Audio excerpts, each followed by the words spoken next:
آج ہم ایک بہت ہی الگ قسم کے موضوع پر بات کر رہے ہیں۔ ایک کتاب ہے محمد عیسیٰ داؤد کی، حوار صحفی ما جن مسلم۔ جی، یعنی ایک صحافی کی ایک مسلمان جن کے ساتھ بات چیت، یہ 1985 میں شائع ہوئی تھی۔ بالکل، اور اس میں مصنف کا دعویٰ ہے کہ انہوں نے اصل میں ایک جن سے گفتگو کی ہے۔ جی ہاں، اور وہ جن ابن کنجور اپنا تعارف ایک مسلمان جن کے طور پر کراتا ہے، کہتا ہے کہ وہ ہندوستان کے ایک سردار جن کا بیٹا ہے۔ اچھا، تو اس کتاب میں جو دعوے ہیں نا، ان کی بنیاد پر آج ہم جنات کی زندگی، ان کی عمریں، وہ رہتے کیسے ہیں، انسانوں سے ان کا تعلق کیسا ہے، اس پر کچھ دلچسپ باتیں کریں گے۔ صحیح۔ لیکن یہ یاد رکھنا اہم ہے کہ یہ ساری معلومات صرف اسی کتاب اور اس جن کے بیانات پر مبنی ہیں۔ ہم صرف وہی بتا رہے ہیں جو کتاب میں ہے۔ بالکل بالکل۔ تو آئیے دیکھتے ہیں کہ اس گفتگو میں کیا خاص باتیں سامنے آئیں۔ سب سے پہلے تو یہ عمر والا معاملہ بڑا دلچسپ لگا مجھے۔ ہاں، ابن کنجور نے اپنی عمر بتائی 180 سال، لیکن انسانی حساب سے وہ صرف 15 یا 16 سال کا بنتا ہے۔ یہ تو بہت ہی عجیب فرق ہے۔ جی، ہے تو عجیب، اور اسی کے مطابق جنات کی جو عام عمریں ہیں وہ ہزاروں سال میں ہوتی ہیں۔ ہزاروں سال؟ ہاں، مطلب 4000، 6000 سال، کبھی کبھی تو شاذ و نادر 7 یا 8000 سال تک بھی۔ اوہ! اور سب سے پرانا اور سب سے لمبی عمر والا جن وہ ابلیس کو بتاتا ہے۔ ویسے عمروں کا یہ فرق مختلف مخلوقات میں ہوتا ہے نا، جیسے ہم انسان یا کتے یا شارک، سب کی عمر بڑھنے کی رفتار الگ ہے۔ صحیح کہا۔ تو اگر عمریں اتنی لمبی ہیں تو کیا ان کی تعداد بھی بہت ہی زیادہ ہے؟ آبادی کے بارے میں کیا کہتا ہے وہ؟ ابن کنجور کا تو یہی کہنا تھا کہ وہ بے شمار ہیں، ہر طرف موجود ہیں، بس یہ کہ انسانی آنکھیں انہیں دیکھ نہیں سکتی۔ اور ان کے معاشرے کا بھی ذکر ہے کہ ان میں بھی بالکل انسانوں کی طرح یہودی، مسیحی، مسلمان، اچھا، اور کافر یا مشرک جنات بھی ہوتے ہیں۔ یعنی مذاہب بھی ہیں ان کے، اور رہتے کہاں ہیں یہ؟ کیا صرف ویرانوں میں، جنگلوں، پہاڑوں میں؟ زیادہ تر تو ویران جگہ ہی پسند کرتے ہیں، جیسے آپ نے کہا، پہاڑ، جنگل، صحرا، لیکن گھروں میں بھی رہ سکتے ہیں۔ گھروں میں بھی؟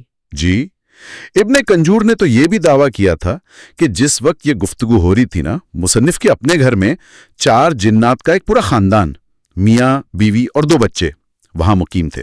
ہیں؟ مصنف کے گھر میں؟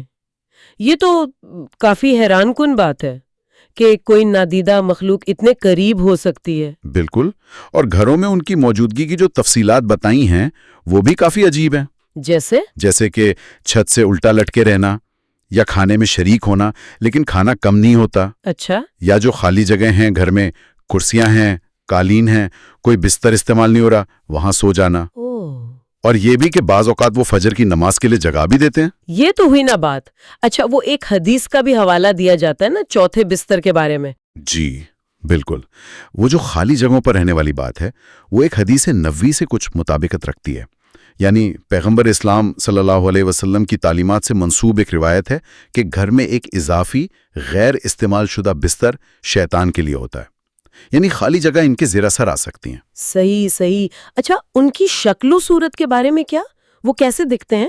اس بارے میں کچھ بتایا اس نے؟ ہاں، کافی تفصیل سے بتایا کہ ان کے مختلف رنگ ہوتے ہیں، لال، کالے، بھورے، حتیٰ کہ کچھ ایسے رنگ جو انسان دیکھ ہی نہیں سکتے۔ اچھا، مردوں کی گردنیں عموماً چھوٹی ہوتی ہیں، آنکھوں کی پتلیاں عمودی ہوتی ہیں، بلی کی طرح۔ اور اکثر مرد گنجے ہوتے ہیں، جبکہ عورتوں کے بال بہت بہت لمبے ہوتے ہیں۔ بال بہت لمبے؟ جی، کچھ کے پر بھی ہوتے ہیں، کچھ سانپ یا کتے کی شکل میں بھی ہوتے ہیں۔ خاص طور پر وہ کالا کتا جس کی آنکھ پر سفید نشان ہو، اسے کافی طاقتور جن مانا جاتا ہے۔ اچھا، تو مطلب خوبصورت بھی ہو سکتے ہیں اور بدصورت بھی؟ جی، دونوں طرح کے۔ اور ایک اور دلچسپ بات بتائی کہ انہیں مجسموں سے خاص لگاؤ ہوتا ہے۔ مجسموں سے؟ ہاں، سوائے ان گڑیاؤں کے جن سے بچے کھیلتے ہیں، اور وہ جگہ پسند ہیں جہاں گرم اور ٹھنڈا پانی مل رہا ہو، یا جہاں دھوپ اور چھاؤں اکٹھی ہو۔ عجیب پسند ہے بھائی، یہ چھوٹی چھوٹی باتیں ان کی دنیا کی ایک الگ ہی تصویر بناتی ہیں۔ بالکل، تولید کے بارے میں بھی بتایا گیا کہ ان میں نکاح بھی ہوتا ہے اور بدفعلی بھی۔ حمل کی مدت کوئی 15 مہینے تک کی ہو سکتی ہے، اور عام طور پر 7-8 بچے ہوتے ہیں، کبھی 15 تک بھی۔ 15 بچے؟ جی، اور ایک اور قسم کا ذکر ہے الکھنس جنات، وہ کالونیوں میں رہتے ہیں اور ان کی ایک ماں ترتبہ نامی وہ 30 بچے تک دے سکتی ہے۔ 30 کمال ہے۔ اچھا، اور یہ جو شکل بدلنے والی بات ہے، کیا یہ سب جنات کر سکتے ہیں؟ نہیں، سب نہیں۔ ایک خاص قسم ہے عفریت، جنہیں بہت طاقتور سمجھا جاتا ہے، وہ اس میں ماہر ہوتے ہیں۔ اچھا۔ لیکن اس میں ایک دلچسپ نقطہ یہ ہے کہ جب وہ اپنی اصلی شکل چھوڑ کر کسی دوسری شکل میں ظاہر ہوتے ہیں نا، تو وہ اپنی سب سے کمزور حالت میں ہوتے ہیں۔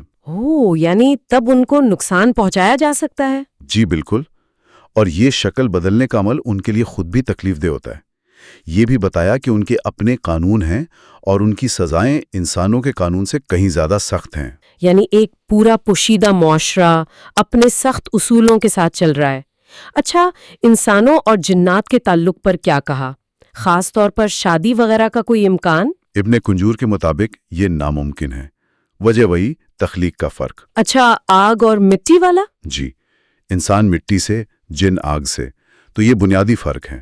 ہاں، اگر کوئی جن انسانی شکل اختیار کر لے تو شاید ممکن ہو، لیکن اس نے کہا کہ پھر بھی اولاد ہونا انتہائی مشکل ہے۔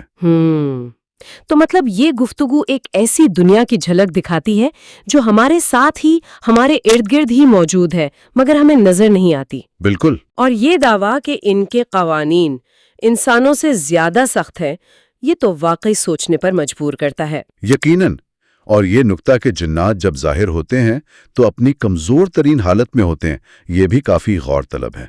یہ ساری معلومات جو ظاہر ہے کتاب میں درج ایک جن کے ساتھ گفتگو پر مبنی ہے، جی، یہ اس غیر مرئی مخلوق کے بارے میں ہماری سوچ کو ایک نئی جہت ضرور دیتی ہیں۔ ہمیں اس سوچنے پر مجبور کرتی ہیں کہ اگر ان دعووں میں ذرا بھی سچائی ہے تو یہ جو پوشیدہ دنیا ہے اس کی حقیقت ہماری سمجھ سے کتنی زیادہ پیچیدہ اور مختلف ہو سکتی ہے۔